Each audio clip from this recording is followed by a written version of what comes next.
నమస్కారం అండి. This is #you. Garikapati గారు పెట్టిన కంప్లెయింట్‌తో ఉపా కేసులో ఈరోజు జైల్లో ఉన్న బచ్చలకూరి జోసెఫ్ ఎలియాస్ ప్రశ్న రావణ్ అతనికి ఒక రకంగా నరకం చూస్తున్నాడు. నరకం. నెల్లూరు జైల్లో 14 రోజులు రిమాండ్ విధించారు. కోర్టు వాళ్ళు ఈ కేసులో బెయిల్ ఇవ్వరు. 100% బెయిల్ ఇవ్వరు. ఎందుకంటే దేశద్రోహం కేసు ఇది. మనం ఒక్కసారి కథ నేపథ్యంలోకి వెళ్తే ఈ టార్చర్ ఎలా ఉంటుందో, అతనికి జరుగుతున్న టార్చర్ గురించి ఈరోజు స్పెషల్ వీడియో మీకోసం చేస్తున్నాను. సెక్షన్ 39 ఎఫ్ఐఆర్లో ఇన్వోక్ చేశారు. ఇది వెరీ డేంజరస్ సెక్షన్, అందరికీ తెలిసిందే. అతను కనీసం అంటే ఒక 10 ఏళ్ళు మినిమం, లేకపోతే యావజ్జీవ కారాగార శిక్ష ఇలాంటివి కూడా పడిపోతాయి క్యాండిడేట్కి. ముందు బెయిల్ రావాలంటే 1 సంవత్సరంన్నర 2 ఏళ్ల పాటు బెయిల్ అనేది రాదు.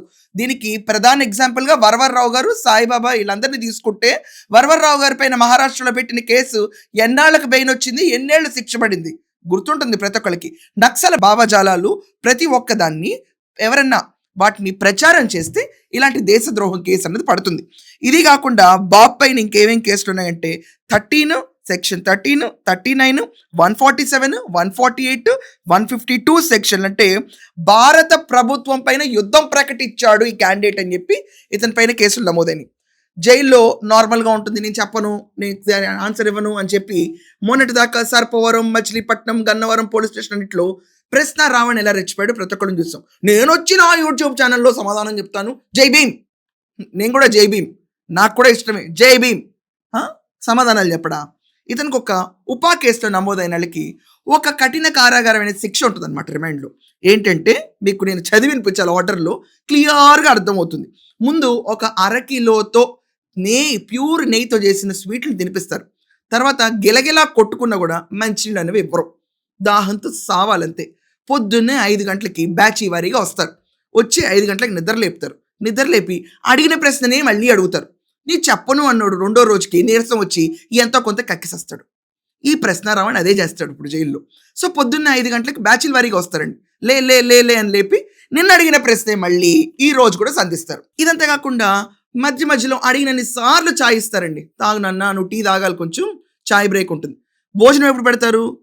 సాయంకాలం 4ంటికి భోజనం పెడతారు. ఇదంతా అయిపోయిన తర్వాత స్కూల్లో స్టడీ అవర్స్ ఉన్నట్టు భోజనం చేసిన వెంటనే ఇక్కడ గ్లూకోజ్ పైకి వస్తే నిద్ర వస్తున్నాయినా కూడా కూర్చోబెట్టి రాత్రి 8 దాకా మళ్ళీ విచారణ మొదలు పెడతారు. అంటే క్యాండిడేట్కి ఎక్కడ విశ్రాంతి ఉండదు. టీలు మాత్రం సమృద్ధిగా ఇస్తారండోయ్. ఎన్ని టీలు కావాలంటే అన్ని టీలు తాగొచ్చు. మంచి నెయ్యితో చేసిన బిర్యానీ తినిపిస్తారు. నేను తినను, నాకు వద్దని బ్రతిమలాడి కాళ్ళు గడ్డాలు పుచ్చుకున్నా కూడా ఫోర్సబుల్గా బిర్యానీ తినిపిస్తారు. ఎంత ఎంత కన్సమెంట్ ఎంత ఉందన్నట్టు ఈ లెవెల్లో ఉంటుంది. ఈ లెవెల్లో మంచి నెయ్యితో చేసిన బిర్యానీకి రావణ్ నాన్న తిను ప్రశ్న అని చెప్పి తినిపిస్తారు. వద్దు ప్లీజ్ అంటే, ఉమ్మ కొడతా నీకు, ఇది ముద్ద బువ్వ అని చెప్పి మొత్తం ఫుల్ ప్యూర్ గీయండి ఇక్కడ వాడేది. జైల్లో నాణ్యతాపరమైనగా భోజనం అందిస్తారు ఇతనికి. దాని తర్వాత 10 o'clockకి బిర్యానీ తినేస్తాడు కదా, ఇంత తిన్న తర్వాత 10 గంటలకి మంచి టీ ఇస్తారు. మంచి టీ ఇచ్చి మంచినీళ్ళు అనేవి దాఖలాల్లో ఎక్కడ ఉండవు. పడుకొని అన్న రెస్ట్ తీసుకో, రేపు పొద్దున్న 5 గంటలకు వచ్చి మళ్ళీ నిన్ను లేపుతాం కదా, సో అప్పుడు దాకా పడుకుంటే విలవిల్లాడుతూ, దాహంతో, రొప్పుతూ, ఒంట్లో ఏం చేయాలో తెలియక, నాలిక పెడసగట్టిపోయి, రాత్రి నిద్ర పట్టక, కళ్ళపైన ఫ్లడ్ లైట్లు కొడతా ఉంటే అలా పడుకోవాలి. 10 గంటలకు నిద్రపోవాలి బాబు. ఈలోపు ఏంటంటే 1 లీటర్ నీళ్ళ కోసం కూడా కాళ్ళు గడ్డలు పట్టుకుంటాడు. కానీ నీళ్ళు ఇవ్వరు. మళ్ళీ పొద్దున్నే 3ంటికి 4ంటికి నిద్ర లేపుతారు. మళ్ళీ బ్యాచ్ వస్తుంది. మళ్ళీ బ్యాచ్ వచ్చి ఇదే రొటీన్లో అడిగిన ప్రశ్నలనే మళ్ళీ అడుగుతారు. చెప్పు రావణ్, నక్సల భావజాలం ఏంటి, దేశం పైన యుద్ధం ప్రకటించడం ఏంటి, సనాతునా అని మాట్లాడిన మాటలు ఏంటి, ఇది కాకుండా నీవు రావణాసురుడు ఏంటి, జోసెఫ్ అన్న పేరు సరిగ్గా ఎందుకు పెట్టుకోవని వాళ్ళు అడిగే ప్రశ్నలు ఉంటాయి కదండి, అవన్నీ అడుగుతారు. ఇప్పటిదాకా అతను ఒంటిపైన ఒక్క దెబ్బ కూడా పడదు. కానీ అతను బయోక్లాక్ మొత్తం మారిపోతుంది. మోషన్ వచ్చినట్టుంటుంది కానీ రాదు. ఒకవేళ వెళ్దాం అనుకుని టాయిలెట్కి వెళ్ళినా అక్కడ నీళ్ళనే ఉండవు. బేసికల్లీ నీళ్ళని తీసేసి మంచి నీళ్ళు ఇస్తున్నారండి, పౌష్టిక ఆహారం ఇస్తున్నారు తప్ప అక్కడ నీళ్ళు ఉండవు. కాబట్టి టాయిలెట్లో ఒక పాత గుడ్డ గట్టి పడేస్తారు. ఇది కాకుండా రోజు మొత్తం మీద 200 ml నీళ్లు, 1/2 కిలో నేతి స్వీట్లు, బిర్యానీ ఇస్తారు. 200 ml నీళ్ళు ఇస్తున్నారండి.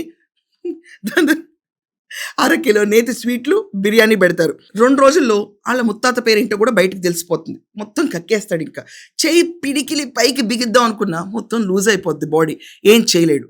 అప్పుడు మూడో రోజు ఇంట్రాగేషన్కి వెళ్ళేటప్పటికి కథ మొత్తం మారుతుంది. ఒంటిపైన దెబ్బలేం పడకుండా సునాయాసంగా రెండో ప్రణాళికతో ఇతను ఇన్వెస్టిగేట్ చేస్తారు. ఉపా కేసు నమోదైందంటే ఇన్ని రకాలుగా ఇన్వెస్టిగేషన్ ఉంటాయి. అరకిలో నెయ్యి, బిర్యానీ, స్వీట్లు, 200 ml నీళ్లు, అడిగిన ప్రశ్నలే మళ్ళీ అడగటం, మోషన్ రాదు, వచ్చిన టాయిలెట్లో ఒక గుడ్డ పడేసి ఉంచుతుంది, దాంతో తుడుచుకో. ఇది దేశద్రోహం కేసులో ఇన్వెస్టిగేషన్ మాడ్యూల్. ఇది ఎక్కడి నుంచి సంపాదించానంటారా? ఒక ఐబీ చీఫ్ దగ్గర నుంచి వాళ్ళు బయట వచ్చిన ఇన్పుట్స్ చూసి నేను మీ అందరికీ తీసుకొస్తాను. సో ఈ ఉపా కేసులో ఇక్కడ గరికిపాటి గారు ఇచ్చిన కంప్లైంట్ మేరకు ఈరోజు క్యాండిడేట్ లోపలికి వెళ్ళిపోయాడు. 14 రోజులు రిమైండ్ అయితే విధించారు. ఇంకా రాడు, 1.5-2 ఏళ్ళు రాడు. నెక్స్ట్ ఉపా కేసులో ఎవరున్నారు అంటే నేను చాలా బహిరంగంగా ఓపెన్గా చెప్తున్నాను. ఈరోజు క్రిస్టల్ క్లియర్గా మావోయిస్టిక్ భావజాలాలు ఉన్న ప్రకాష్ రాజ్ని, అలాగే జడా శ్రవణ్ కుమార్ని, వీళ్ళందరినీ కూడా ఈ కేసులో పేర్లు ఉంటాయేమో అని జనాలు అందరూ అనుకుంటున్నారు. వాళ్ళలాగే నేను ఆశిస్తూ వాళ్ళ పేర్లు బయటకు వస్తే మీకు ఇంకో షో చేసి ఖచ్చితంగా చెప్తాను. ఎలా ఉంది మన బచ్చలకూరి రోజువారీ దినచర్య? మీ ఒపీనియన్ ఏంటో ఖచ్చితంగా కమెంట్స్లో రాయండి. That's all for now. Thank you.